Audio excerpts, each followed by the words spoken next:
What's up, everyone? Here's our little annoying pesty dog. She's very cute though. Her name's Winnie. Right now, I'm on my lunch break, and whenever I come home for lunch, she has so much energy. All she wants to do is chase the cats. So I've started asking every week what kind of YouTube video you guys would want to see. This week, one of the most requested videos was keto meals that take 10 minutes or less. The thing that's made keto work for me is I've found recipes that are easy to replicate, and I can like modify them pretty simply based off of what I have on hand. At the end of the day, if it's not easy and you can't remember it and it's not cheap, then you're not going to continue to do it. So that's what I'm going to show you in today's video, are 3 really easy 10-minute or less meals that you can make on keto based off of whatever you have in your household right now. Before we get into everything on this video, I just wanted to say thank you for following me if you already do. If you don't, go ahead and click that subscribe button below. And if you like to see more stuff like this, go ahead and like this video so I know to keep making it. Also, while I'm filming this, I'm probably going to be eating some Chalk Zero. I've had these white chocolate peanut butter cups before. It's so good. Meal number 1 that I eat a ton on keto and that is really easy to replicate is just charcuterie. The basics of charcuterie are just meat and cheese. That's what makes it a charcuterie. If you don't have meat, apparently it's just a cheese board. Semantics aside, if you've got deli meat, cheese, if you've got vegetables that you can eat fresh, if you've got some berries on hand, canned olives, some dips, some cream cheese spreads, you have all of the basics to make a beautiful keto charcuterie board. I'm going to show you one that I made earlier this week and talk you through it, and hopefully that gives you some inspiration to make your own. Cheers. I'm going to be making this board on this beautiful Resting Keto Face board that I got from my Secret Santa. I do Reddit Secret Santa every year that I can, and this year I missed it, and they did a late Secret Santa, and just wanted to give a shout out to my Secret Santa because they nailed it. This is awesome. So the basics to a board, if you've never made one, are meat, cheese, and then whatever you want to fill in between. I don't usually start with cheese. I usually start with like bigger vegetables, but I didn't have any celery or, anything super huge on hand, so just went ahead and got the basics out of the way here. We had some smoked Gouda cheese, some smoked cheddar. I wanted to have both of those, and then I have a whole bunch of Colby Jack cheese. That is like, every board I have has some Colby Jack on it. I have a salt cellar, and I don't have any flaky salt yet, so I put grapes in that. That's for Alex, my wife. We don't do keto together. She eats whatever she wants and I eat keto, but we do overlap sometimes. Like today we shared the charcuterie board and I just left the grapes for her to eat, and they look really cute in this little salt cellar thing, so I like that. I'm gonna keep doing that. For the rest of the stuff that I put on the board, I had some of this, some of these stuffed olives from Trader Joe's. Those are amazing if you've never had one. Some of this Deli Fresh honey turkey. And the secret to making deli turkey look good on a charcuterie board is just to fold it up fancy. We did some little tiny pepperonis. I did some bigger pepperonis, just folded into little triangles. You can also roll these. Those are good. You pretty much get to play with your food on a charcuterie board, and that's what makes it fun to eat. But also it's fun to make because every time it's going to look a little bit different.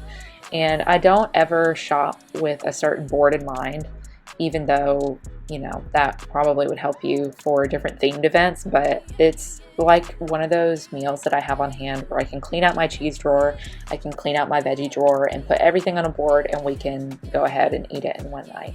Also, it's really good at parties one day when coronavirus isn't a problem. I am going to be the charcuterie queen.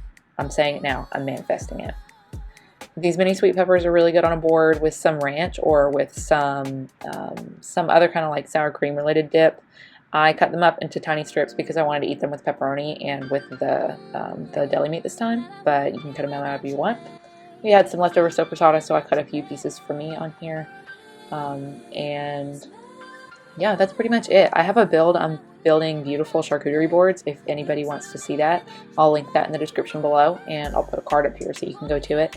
But yeah, charcuterie is pretty easy. I mean, it seems intimidating, but really it's just placement of a couple big things, filling it in with other tinier things, and trying to create some sort of visual interest for your food so it looks really appetizing.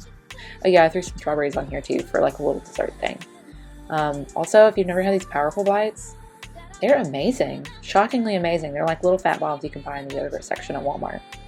So yeah, that's my board, and that is meal number 1. The second one is super easy to make. You probably have everything, if not close to everything, on hand right now. And you can modify this one really easily to make it taste a little bit different every time. Nachos. Nachos are like, God, before keto, I used to eat so many chips. Nachos are something that I think a lot of people forget about on keto because you can't have regular chips, but pork rinds make a really excellent substitute for that. On this recipe, you can swap out the pork rinds for those low-carb tortilla chips if you want, but pork rinds work just fine for me. I always have some on hand. And I'm using Golden Flake ones in this video. They're so good. Golden Flake pork rinds are probably the most versatile ones I've ever had, and they don't cost a lot. So it's just, they're like the holy grail of pork rinds. Let's go ahead and get into the video so you can watch. Surprise, surprise, I'm using cast iron. I cut these clips down a bunch because a lot of it was just looking at the table while I waited for stuff to heat up, but trust that this only took 10 minutes to make. I started with some Golden Flake pork rinds. I'm going to use 2 types of cheese. First, I did some shredded cheese. You can shred your own if you don't like having the preservatives in it.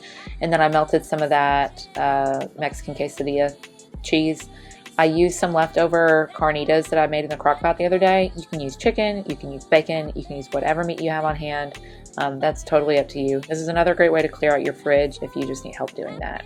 After you get your meat and your cheese and your pork rinds there, broil it for 5 minutes. I just did it on our basic setting, which is 525, but you can do it lower if you think that's going to burn. And then top it with whatever you have on hand. I had some hot sauce, some medium salsa, and then I had some sour cream, and that is what I did to top these nachos. But if you have fresh veggies, you can put that on there too.